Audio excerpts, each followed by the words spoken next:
हैं, राम लक्ष्मण सीता मैया हैं। तो यहाँ पर गोस्वामी जी रामचरितमानस में एक बड़ी सुंदर ही चौपाई दर्शाते हैं और आप सब लोग जानते हैं उस चौपाई के सभी लोग गुनगुनाएंगे। मांगी नावना के बटियाना, मांगी नावना के बटियाना,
गोस्वामी जी ने एक बड़ी विचित्र चौपाई दर्शाई है। क्या?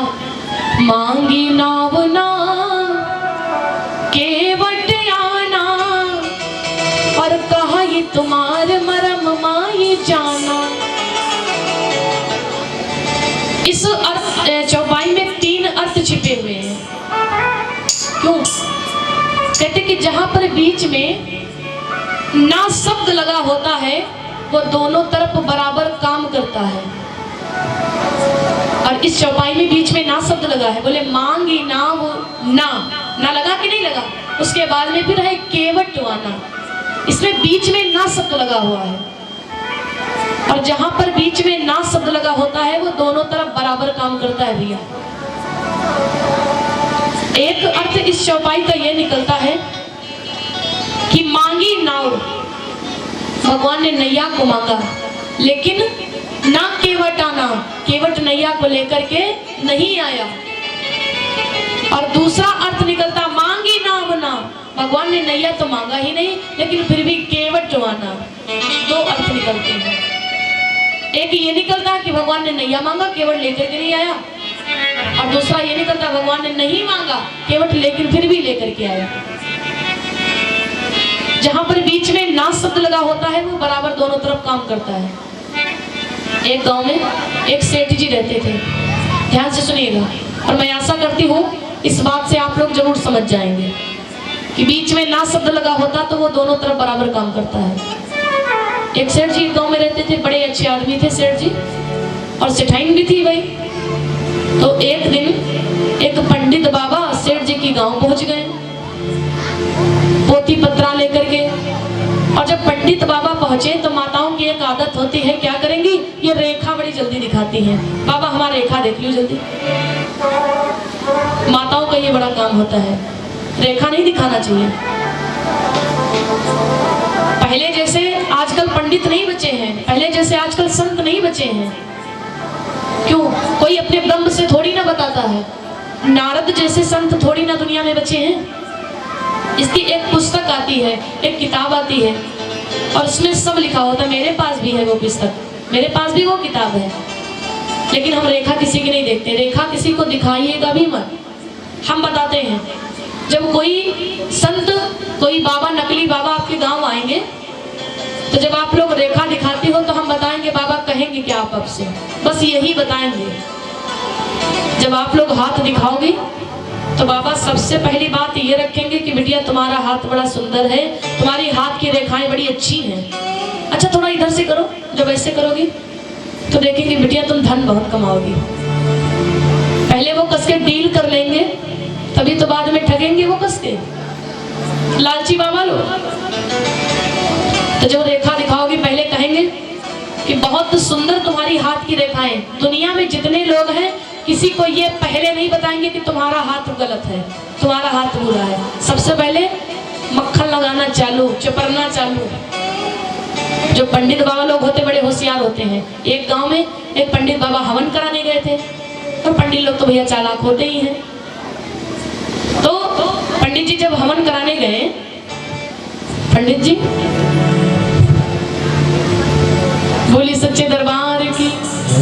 अरे हम भी पंडित हैं, हम भी पंडित वाला काम करते हैं, और पंडित लोग वाकई में चालाक होते, लेकिन हम भैया नहीं हैं। अगले साल आए थे बोलते हैं ना। तो पंडित बाबा लोग होते वो चालाक थोड़ा ज्यादा होते हैं। तो पंडित जी का काम भाई यही है, पूजा पाठ करना, हवन कराना। तो पंडित जी गए, एक बढ़िया जजमानी पा गए, जो बहुत बढ़िया अच्छे जजमान लोग थे। जो अगर ये 5 किलो लिख दे तो वो 10 किलो जजमान जी लेकर के आते थे, इतने अच्छे जजमान मिल गए। तो पंडित जी गए उन्हीं के घर में हवन कराने के लिए, और हवन कराने के लिए 1 किलो आहूत में 2 किलो घी लिख दिया, और वो बेचारे जजमान जी लेकर भी आ गए। तो पंडित जी जब हवन कराने लगे, तो पंडित जी करेगा 1 चम्मच घी हवन में डालें, और 2 चम्मच तुरंत अपने कमंडल में गायब कर लिए। 1 चम्मच फिर हवन में डालें, और 2 चम्मच अपने कमंडल में डाल लिए। डोलची घर से लेकर के गए थे, फिर 1 चम्मच इसमें डालें, फिर 2 चम्मच इसमें डाल लें। चोरी करने लगे। और ये एक लड़का देख रहा था, कोई नहीं देख पाया, लेकिन एक लड़का छोटा सा देख रहा था। तो लड़का चिल्लाने लगा, अरे बाबा घृतम चोरम, घृतम चोरम। पंडित जो है वो घी चुरा रहा है, घृतम चोरम, घृतम चोरम। और जब ये कहा तो पंडित बाबा ने इशारा में बच्चे से कहा, ए बच्चा ना कर सोरम, ना कर सोरम, आधा तोरम आधा मोरम। हमार तुम्हार बराबर हुई जी बात, लेकिन चिल्लाओ ना। उसी उसलूक में पड़ गए, कोई जान भी नहीं पाया। तो जो बाबा लोग होते हैं वो आएंगे। आजकल ज्यादा संत कैसे मिलेंगे? देखिए, संतों को मैं अपमान नहीं करती हूँ, कुछ संत भी हमारी पृथ्वी पर हैं, कुछ संत हैं, वरना तो जो हमारी पृथ्वी ये चल रही है ये सच्चे संतों के तपोबल पर चल रही है, सती नारियों के तपोबल पर चल रही है। कल हमारे बाबा जी एक आए थे ब्रह्म समानी, रोज साइकिल से आते, ये भी संत हैं। ये इतना संघर्ष करते हैं, रात में आते वो भी बिना लाइट लेकर के। आप लोग पैदल आते हो, अच्छी रोशनी है, फिर भी लाइट लेकर के आते हो, लेकिन बाबा तो रात में अकेले आए थे, और पीछे अपने भी बेचारे बूढ़े पीछे एक लोग को लेकर भी आए थे साइकिल पर। आप लोग 10 लाख की कार में 2 लोग बैठ करके जाते हो, और हमारे बाबा जी जो हैं वो 4000 की साइकिल में 2 लोग बैठ करके कथा सुनने आए थे। ये विचित्र बात है, यही तो संतों का भाव है। लेकिन ज्यादातर संत कैसे मिलेंगे? ज्यादातर गुरु कैसे मिलेंगे? गलियन गलियन गुरु घूमत हैं, गली गली में गुरु घूम रहे हैं। अरे कोई चेलो मंत्र लेवो, स्वर्ग जाओ चाहे नरक जाओ, हमें धोती कुर्ता दे। ज्यादातर बाबा गुरुजी ऐसे मिलेंगे, चाहे स्वर्ग जाओ चाहे नरक जाओ, लेकिन बाबा जी का एक धोती कुर्ता दिए जाओ।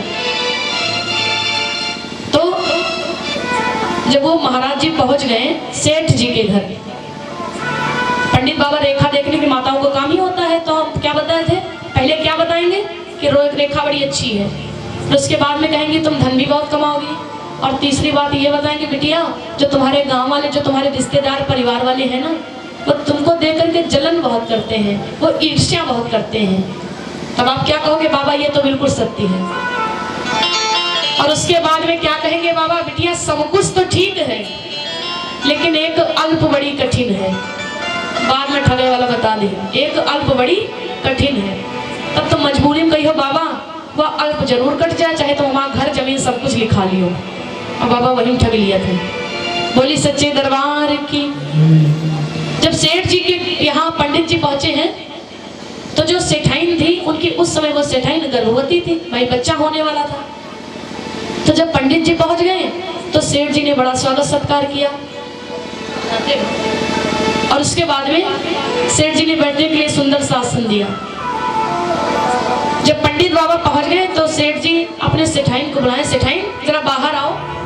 सेठाइन आई भैया, कहने लगे सुनो, अब मेरे घर में बच्चे का जन्म होने वाला है, और बाबा जी आ ही गए हैं, अब इनको रेखा दिखा दो कि हमारे घर में बच्चे का जन्म होगा, बिटिया का जन्म होगा कि लड़के का जन्म होगा। बहुत लोग ये पूछने लगते हैं कि लड़का का जन्म होगा कि लड़की का जन्म होगा। और जब पंडित जी पहुंचे तो सेठ जी कहने लगे बाबा से पूछो कि लड़के का जन्म होगा कि लड़की का जन्म होगा। तो पंडित जी सोचे यू हम कहा जानी भगवान, यू भगवान जाने, हम का पेट में घुसे बैठे हैं, हमका क्या पता। लेकिन पंडित जी कहीं अगर हम कहीं दे आपके हम कहा जानी तो कहिए तो तुम कैसे बाबा हो जा, तुमका कुछ मालूम ही नहीं है तो काहे तुम संत। तो पंडित जी बड़ा दिमाग लगाएंगे, कहीं कुछ ऐसा बताए कि बाद में फंसी ना, कुछ ऐसा बताएं कि बाद में हम फंसे ना। तो पंडित जी ने बीच में ना शब्द लगा दिया। और मैंने आपसे पहले ही बता दिया कि बीच में जहां पर ना शब्द लगा होगा वो दोनों तरफ बराबर काम करेगा। जैसे चौपाई में भी बीच में ना लगा, मांगी नाव ना, केवट वाना, इसमें भी बीच में ना है। तो पंडित जी सोचने लगे बीच में लाओ ना शब्द लगा देंगे जो दोनों तरफ से काम हो जाएगा। पंडित जी ने कहा बिटिया रेखा दिखाओ। सेठाई दिखाने लगी, कहने लगे सुनो, पुत्री ना पुत्रा, बीच में ना शब्द लगा दिया। ना शब्द जहां पर भी होगा वो दोनों तरफ बराबर काम करेगा। बाबा ने बताया पुत्री ना पुत्रा। अब पंडित बाबा मन में सोचने लगे अगर पुत्री का जन्म हो जाएगा इनके घर में, अगर बिटिया का जन्म हो जाएगा तो हम इनसे बता देंगे भैया हम तो तुमसे पहले ही बताए थे कि पुत्री ना पुत्रा, पुत्री होगी पुत्र नहीं होगा। और अगर पुत्री का जन्म नहीं होगा पुत्र का जन्म होगा तब हम कह देंगे अरे भैया तुमसे तो हम पहले ही बताए थे कि पुत्री ना पुत्रा, पुत्री नहीं होगी पुत्र होगा। और पंडित जी सोचे ले अगर कुछ ना हो तो बता दे, तुमसे तो पहले ने बताया हम पुत्री ना पुत्रा, तीनों तरफ से बच जाएंगे। तो चौपाई में बीच में ना शब्द लगा है और जहां पर ना शब्द लगा हो तो वो दोनों तरफ बराबर काम करता है। एक अर्थ ये निकलता कि मांगी नाव, भगवान ने नैया को मांगा लेकिन ना केवट आना, केवट नैया को लेकर के नहीं आया। और दूसरा भाव निकलता मांगी नाव ना, भगवान ने नैया तो मांगा ही नहीं लेकिन फिर भी केवट वाना, केवट नैया को लेकर के आ गया। और बाद में केवट कहता प्रभु कहा ये तुम्हार मरम माये जान। केवट कहता प्रभु हम आपके मर्म को जानते हैं। और जब ये कहा तो लक्ष्मण जी को गुस्सा आ गई। लक्ष्मण जी मन में सोचने लगे हम रात दिन भैया के पास में रहते हैं तो हमको भैया के मर्म के बारे में नहीं पता है, रिजात के अल्लाह मल्ला ही भगवान के मर्म के बारे में जानते हैं। लक्ष्मण को क्रोध आ गया। भगवान श्री राम लक्ष्मण जी से कहने के लक्ष्मण ये सत्य कहता है, ये मेरे मर्म को जानता है, भगवान के मर्म के बारे में कोई नहीं जानता है। स्वामी जी लिखते क्या है, या हो लक्ष्मण हो या हो मरम न जाना,